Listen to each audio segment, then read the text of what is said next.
नमस्कार, मी वृषाली पाटील बातमीपत्रात आपलं स्वागत करते।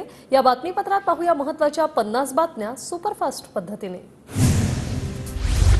नागपुरात चामुंडा कंपनीसमोर मृतदेह ठेवून गावकऱ्यांचा आक्रोश, मदत मिळत नाही तोपर्यंत हटणार नाही, गावकऱ्यांचा इशारा। काल धामणा परिसरात दारुगोळा कारखाना स्फोटात 6 जणांचा मृत्यू। नागपुरातील धामणा ग्रामस्थांनी नागपूर अमरावती महामार्ग रोखून धरला, रस्ता रोखल्यानं पोलिसांचा सौम्य लाठीचार्ज। चामुंडा कंपनीच्या परिसरात पोलिसांचा मोठा बंदोबस्त। नागपूर धामणातील स्फोट प्रकरणात कंपनीचा संचालक जयशंकर खेमकाला अटक। काल झालेल्या स्फोटात 6 जणांचा मृत्यू। मृताच्या नातेवाईकांना सरकारकडून 10 लाखांची तर चामुंडा कंपनीकडून 25 लाखांची मदत जाहीर। नितीन गडकरींची माहिती। गडकरी वडेट्टीवारांकडून घटनास्थळाची पाहणी। शरद पवारांना जेव्हा संधी होती तेव्हा त्यांनी मराठा समाजाचं नेतृत्व केलं नाही, मग आता का? माध्यमांनी विचारलेल्या प्रश्नावर मनोज जरांगेंचं उत्तर। सरकारला विनंती, आरक्षणाच्या मागणीत दगाफटका होऊ देऊ नका, नाहीतर विधानसभेला 4 ते 5 समुदायाचे लोक मैदानात उतरवणार, मनोज जरांगेंचा राज्य सरकारला इशारा। लातूरचे खासदार शिवाजी काळगेंनी घेतली जरांगेंची भेट। जरांगेंच्या आरक्षणाच्या लढ्यासाठी शिवाजी काळगे यांचा पाठिंबा। सोलापूरमध्ये सकल मराठा समाजाचं आंदोलन, मनोज जरांगे पाटलांच्या मागण्या पूर्ण करण्यासाठी मराठा समाज रस्त्यावर।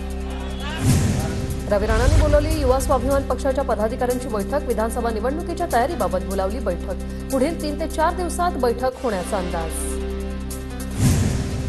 जळगावच्या मुक्ताईनगरमध्ये राज्यमंत्री रक्षा खडसेंना शुभेच्छा देणारे बॅनर। उद्या खासदार रक्षा खडसे जळगावच्या दौऱ्यावर। अहमदनगरमध्ये पंकजा मुंडे यांच्यासाठी बॅनर। पंकजा मुंडेंचे राजकीय पुनर्वसन करा, नाहीतर ओबीसी समाज भाजपला मत देणार नाही। बॅनरमधून कार्यकर्त्यांचा भाजपला इशारा। पंकजा मुंडेंबद्दल आक्षेपार्ह विधान केल्याप्रकरणी बीडच्या धारूर शहरात मोर्चा। आक्षेपार्ह विधान करणाऱ्यांवर कारवाई करण्याची मोर्चेकऱ्यांची मागणी। पंकजा मुंडेंच्या पराभवाने खचून आत्महत्या केलेल्या पांडुरंग सोनावणेंच्या कुटुंबियांची मंत्री धनंजय मुंडेंनी घेतली भेट। नाथ प्रतिष्ठानकडून सोनावणे कुटुंबियाला 5 लाखांची आर्थिक मदत देण्याचा निर्णय। अब्दुल सत्तार यांची मंत्रिमंडळातून हकालपट्टी करा, पक्षविरोधी काम आणि युती धर्म पाळला नसल्यामुळे मंत्रिमंडळातून हकालपट्टी करा। सिल्लोडमधील भाजप शहराध्यक्ष कमलेश कटार यांची बावनकुळेंकडे पत्राद्वारे मागणी।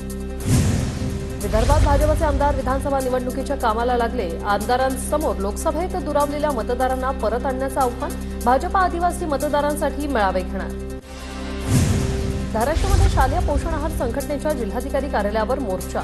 मानधनासह विविध मागण्यांसाठी थाळी बजाव मोर्चा। नांदेडच्या कंधार शहरातील पाणीपुरवठा सुरळीत करण्यासाठी भाजपचा घागर मोर्चा। कंधार शहरात अनेक दिवसांपासून पाणीपुरवठा होत नसल्याने नागरिक हैराण। कोल्हापुरात विश्व हिंदू परिषदेचे संघटन मंत्री मिलिंद परांडेंविरोधात इंडिया आघाडीचं आंदोलन करण्याचा इशारा। इंडिया आघाडीच्या नेत्यांनी घेतली पोलीस अधीक्षकांची भेट। मिलिंद परांडेंच्या वक्तव्याविरोधात इंडिया आघाडी आक्रमक। स्मार्ट प्रीपेड मीटरसाठी राज्य वीज नियामक आयोगाची मंजुरी नाही, योजनेबाबत तांत्रिक पेच निर्माण होण्याची शक्यता। स्मार्ट प्रीपेड मीटरला नागपूरसह विदर्भात मोठा विरोध। चंद्रपुरातील स्मार्ट वीज मीटर सक्तीच्या विरोधात ठाकरे गटाचं आंदोलन। बल्लारपूर शहरात ठाकरे गटाचं मुंडण आंदोलन। आंदोलकांनी देवेंद्र फडणवीसांचा प्रतिकात्मक पुतळा जाळला। पुढील 5 दिवस राज्यात पावसाचा जोर कमी, विदर्भात मेघगर्जनेसह हलक्या पावसाची शक्यता। लातूरमधील सिंधगाव अंदलगाव रस्त्यावर पावसाचं पाणी साचल्यानं नागरिकांना वाहतुकीचा अडथळा। यवतमाळमध्ये 100 मिलीमीटर पाऊस पडल्याशिवाय पेरण्या करू नका, अन्यथा पेरण्या उलटण्याचा धोका। जिल्हा प्रशासनाचं आवाहन। सोलापूरच्या वरकुटेमधील शेतकऱ्यांनी तयार केलं तणनाशक फवारणी यंत्र। गटविकास अधिकाऱ्यांकडून यंत्राचं उद्घाटन।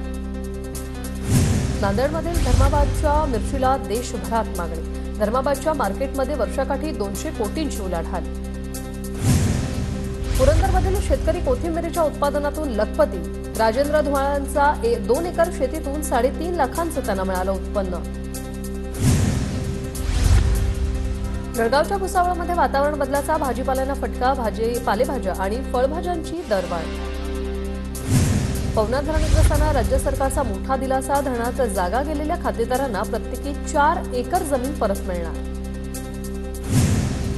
सिंधुदुर्गातील न्हावणकोंड धबधबा झाला प्रवाहित। धबधबा प्रवाहित झाल्याने स्थानिकांसह पर्यटकांना दिलासा।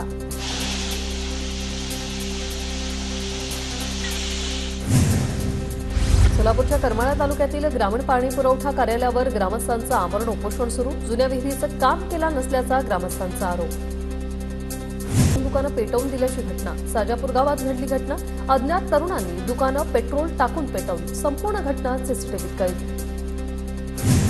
सोलापुरातील माळशिरस शहरातील पालखी मार्गावरील बंद असलेले पथदिवे सुरू करा, भाविकांची मागणी. पथदिवे एका वर्षापासून उद्घाटनाअभावी बंद आहेत.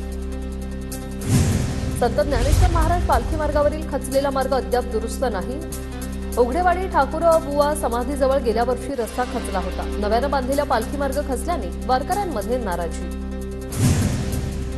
जळगावातून 9 किलो चांदीच्या पादुका पालखीसोबत पंढरपूरला जाणार. चांदीच्या पादुकांचं पूजन आणि समर्पण सोहळा सोमवारी कोथळी मंदिरात होणार. नाशिकमधील राज्यमार्गावरील दिशादर्शक फलकाची कमान झुकली. दुर्घटना होण्याची नागरिकांमध्ये भीती. कमान दुरुस्तीची नागरिकांची मागणी. धाराशिवच्या नळदुर्गमध्ये पोलीस बनून वसुली करणारे दोघे गजाड. 2 तोत्या पोलिसांविरोधात पोलीस ठाण्यात गुन्हा दाखल.